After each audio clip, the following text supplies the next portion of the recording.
Alors, salut Greg. Salut David, Ça va aujourd'hui? ça va très bien. On est plein air, on a avant de vacances, on est dans le combi. Ouais, c'est pas mal. C'est vrai qu'on n'a pas parlé la dernière fois de l'endroit où on filme en fait. On filme dans un combi. Voilà, Voilà. Un dans le combi, combi, le combi on peut retrouver sur notre chaîne, hein. C'est le combi première génération, c'est le ça? split, Ok. le split 61. Mais bon, si vous voulez le voir de plus près, allez voir la vidéo qui est consacrée à ce combi. Donc cette fois-ci, Greg, nous allons parler d'une nouvelle pygmée. Donc d'où vient-elle? Ouais, alors pour restaurer la MDB-12, il me manquait des pièces. Il me manquait des pièces, surtout il me manquait un moteur et une boîte. Et l'historien, dont on a parlé tout à l'heure, m'a trouvé une pygmée en vente.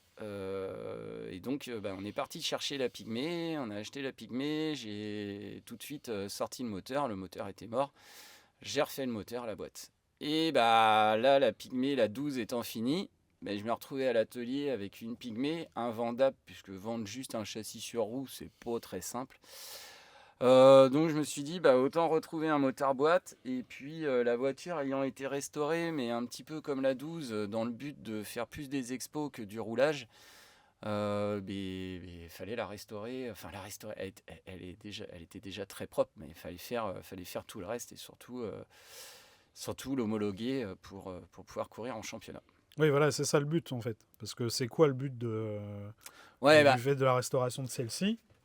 Qu'est-ce que tu veux faire en fait? en fait, celle-ci, donc la première, c'est une monocoque. Une monocoque, clairement, j'ai tout sous-traité à Hervé, parce que je suis incapable de faire ça. Enfin, incapable, je ne serais pas arrivé à ce niveau-là. Je pense qu'il faut quand même être un vrai professionnel de la carlingue monocoque. Donc si je l'accidente, la MDB-12, je sais que je ne pourrais pas me dépatouiller tout seul pour la refaire. Et surtout quand je vois le temps qu'Hervé a passé, j'ai pas envie de casser son travail. Le mien indirectement aussi, puisqu'il fait tout le reste. Donc celle-là, c'est une tubulaire, c'est du tube. En gros, s'il y a un accrochage ou s'il y a une sortie de route, j'espère pas, ça reste du tube. Tu dessoudes, hein, c'est tout brasé, tu coupes, tu Tu peux rebrases des remplacer. tubes, voilà, bon, faut un marbre, faut plein de choses, mais ça, c'est pas, c'est un petit peu plus à ma portée, on va dire. Donc cette voiture-là étant dans l'atelier, ne servant à rien, je reste quand même compétiteur dans l'âme. Je suis frustré d'avoir fait la 12 pour la garder dans un... Enfin oui, j'aimerais bien la déposer dans un musée. Mais voilà, courir en pygmée, ça reste quand même... Et puis bon, ça suit bien la connerie, quoi. La première connerie, c'était de restaurer cette MDB-12 qui était une épave pure. Et puis là, refaire la tubulaire et aller l'aligner en course 40, non plus de 40 ans, 60 ans après sa fabrication, c'était un bon petit défi. Et là, ça y est, c'est en train de bien mûrir. C'est même, le fruit est très mûr, là. Ok, donc là, ton but là, ça va être de faire de la compétition, c'est ça? Voilà. Et quel type de compétition tu vas faire? Alors en fait, les F3000, c'est tout l'avantage. Il y a un championnat spécifique F3000. Donc c'est un Français qui est à la tête de ça. Enfin moi je connais le Français, hein, donc François de Rossi. Hyper sympa, qui m'a notamment vendu la culasse pour mettre sur ma 12, parce que la culasse qui était sur le moteur était morte. Donc il a... Simon, tu peux tenir le rideau. Merde, ça va faire un cut. C'est pas grave. Donc François de Rossi organise un challenge, enfin un trophée, le trophée F3000. Donc tu cours en Angleterre. Cette année, il y a l'Allemagne, Belgique, Italie. Donc Donc c'est une compétition européenne en fait. voilà, c'est européen. Tu as beaucoup d'anglais, tu as 3-4 français, tu as pas mal de Suisses. Ouais, ça vient d'un peu partout. T'as des Allemands, Ok, donc des Belges. c'est une compétition de monoplace vintage. Voilà, c'est vraiment c'est que de la F3000. Donc on a Ok, tous le même F3000 moteur.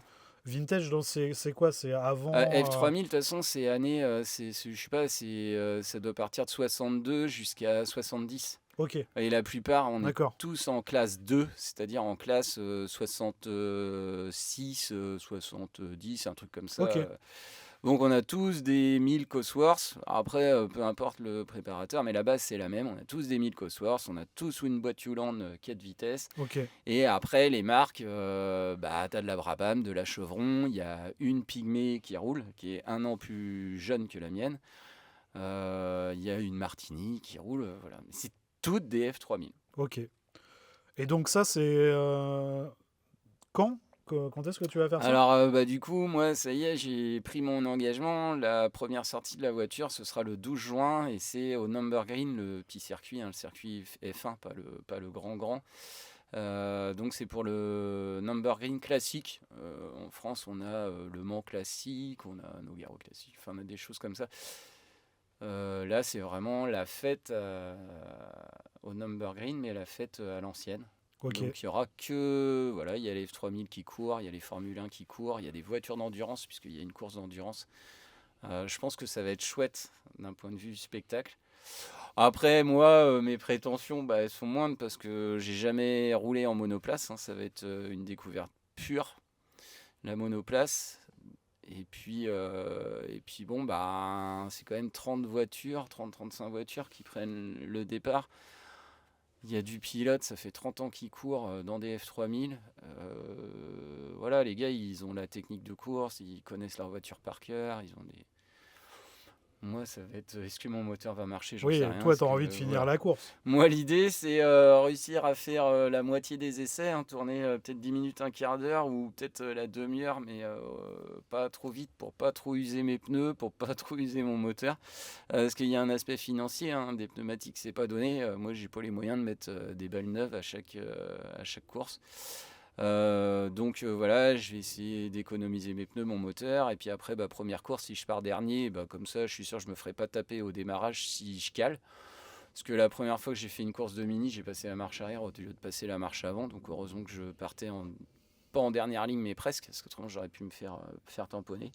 Et puis après, dans la course, moi le but c'est pas aller à l'affrontement, hein, c'est vraiment rouler. S'il y en a un devant moi qui me gêne, bah tant pis, je le laisserai devant et j'irai pas prendre de risques. J'ai pas du tout envie de casser la voiture. Deuxième manche, eh ben, on verra comment s'est passée la première. Si la première s'est bien passée, peut-être augmenter un peu de rythme. Et un mois plus tard, il y a l'Angleterre, il y a Brendage. Et Brendage, j'y ai couru en Austin. C'était ma première course en MK1. Et on était sur le petit circuit. Et là, ils ouvrent le grand circuit. Donc ouais, ça me tient à cœur. C'est un circuit historique de Formule 1. Et aller mettre la F3000 là-dessus, tout le monde n'a pas tourné sur le grand circuit. Et moi, c'est vraiment, ouais, c'est vraiment le but, hein, Nürburgring et Brendage. Et puis Ok. après, on s'arrêtera là parce que Mugello, c'est beaucoup trop loin. Ouais. Euh, Déjà, tu vas faire la première course. voilà. Et puis Et puis, si j'ai rien puis après, on cassé, verra, quoi. j'en mangerai la deuxième. Voilà. Et puis, donc ça veut dire que là, ta deuxième. Alors, cette Pygmée-là, on peut l'appeler comment? C'est quoi Alors celle-là, c'est une F368. C'était la voiture de Henriou. Henriou, c'était un très bon pilote français qui notamment a fait les 24 heures du Mans. Je crois il a roulé aussi pour Renault. Et c'était sa voiture personnelle. Sa Pygmée, hein, c'était son début, c'était ses débuts en pilote pro. Et donc il a essayé de faire un peu de circuit avec, ça donnait pas trop. Et par contre, bah, en course de côte, il marchait super bien. Ok. Donc il courait en F3000 et la voiture, quand on la regarde, elle a pas souffert. Je pense que c'est une voiture qui n'a jamais été accidentée, qui n'a jamais été modifiée, elle est toujours restée F3000. Je pense pas qu'elle ait été remotorisée cette voiture-là. Elle n'est pas tombée dans le circuit amateur. Ouais, je mettrai des photos. Euh, Donc ça veut dire que là, ta Pygmée, la deuxième, elle roule. Non, Elle a elle démarré roule déjà? pas. Elle roule pas, elle a pas démarré. Ce matin, on a purgé les freins. Moi, ça va faire 4, ouais, ça fait bien 6 mois hein, que je suis dessus. Facile, ça fait bien 6 mois. Donc le premier step, c'était de trouver le moteur boîte. Suite à l'émission Vintage Mécanique, et ben dans la semaine, j'ai trouvé mon moteur boîte. Parce que mine de rien, de passer à la télé, ça ouvre des portes. Ça donne, je sais pas comment on pourrait dire ça, Accès. mais ouais, enfin c'est surtout, Ouais, ça met en lumière ta ouais, passion, quoi. t'es plus pris pour un bricolos. Ouais. Les gens ils savent que t'as réussi à en monter une, donc tu arriveras très certainement à monter une deuxième. Et ça ouvre des portes. Donc j'ai trouvé le moteur boîte. Et puis là, ça fait 6 mois. Donc ça, on va vous présenter la mise en place du moteur. Bon, c'est pas simple, ça passe pas. La boîte était trop grosse. Bon, bref. Et puis derrière, faire monter un silencieux parce que c'est obligatoire. Faire les supports pour le radiateur, réviser les freins, monter les freins, purger les freins, faire les durites, faire tout le réseau d'huile. Bon, c'est hyper long. Repeindre le tableau de bord qui n'était pas de la bonne teinte. Démonter tous les trains roulants pour les emmener en... Hervé me les a détordus parce qu'ils étaient un petit peu tordus. Ouais. Derrière, les emmener au chromage. Voilà, la liste est hyper longue. Et puis, c'est une voiture de course, mais j'ai envie de la faire jolie parce que toutes les voitures du championnat sont très belles. Donc, autant quand je roulais en Austin, les Austin n'étaient peut-être pas au niveau des autres d'un point de vue esthétique et puis performance. Là, la voiture, j'ai essayé de faire un chouette truc. Donc Ouais, là, et puis aussi, il y a quelque chose qui rentre en compte, c'est l'homologation. Parce voilà, qu'il faut que tu la fasses homologuer pour c'est qu'elle ça. Donc, puisse courir. c'est ça. Donc, faut mettre un extincteur, faut mettre un feu de puits, faut des harnais homologués. J'ai été obligé de modifier un petit peu l'arceau. À l'arrière, j'ai été obligé de mettre des renforts d'arceau. La cote de l'arceau était bonne parce qu'il a déjà été rehaussé, donc je suis bon. Voilà, le récupérateur d'huile, il fallait qu'il fasse 2,5 litres. Celui qui était sur la voiture, il faisait 1,5 litre. Plein de petites choses, quoi. Plein de petites choses. Les demi-trains n'étaient pas forcément bien remontés, donc il a fallu usiner des cales pour que les rôtis, les niballes fonctionnent bien. Il a fallu modifier le circuit de dégazage. Enfin, non, il y a eu moult choses de faites. Le volant a été cassé, il a fallu retrouver un volant. Il faut le percer, il faut l'ajuster. Voilà, tout est long, quoi. Tout est long et surtout que j'ai 1 an. J'avais 1 an, donc là ça fait 6 mois. Et il me reste 6 mois. Dans les 6 mois, forcément, il y a demander le passeport technique parce qu'il faut un PTH, passeport technique historique, pour rouler en FIA. Donc là, il faut faire la demande de passeport. Derrière, il va falloir faire au minimum 2 roulages pour éradiquer, parce que tu as toujours des petites merdouilles quand tu finis une voiture, il y a toujours des trucs qui vont pas.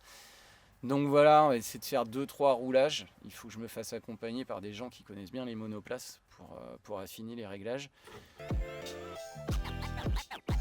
Merci d'avoir écouté cet épisode. Je vous donne rendez-vous pour le prochain épisode très bientôt.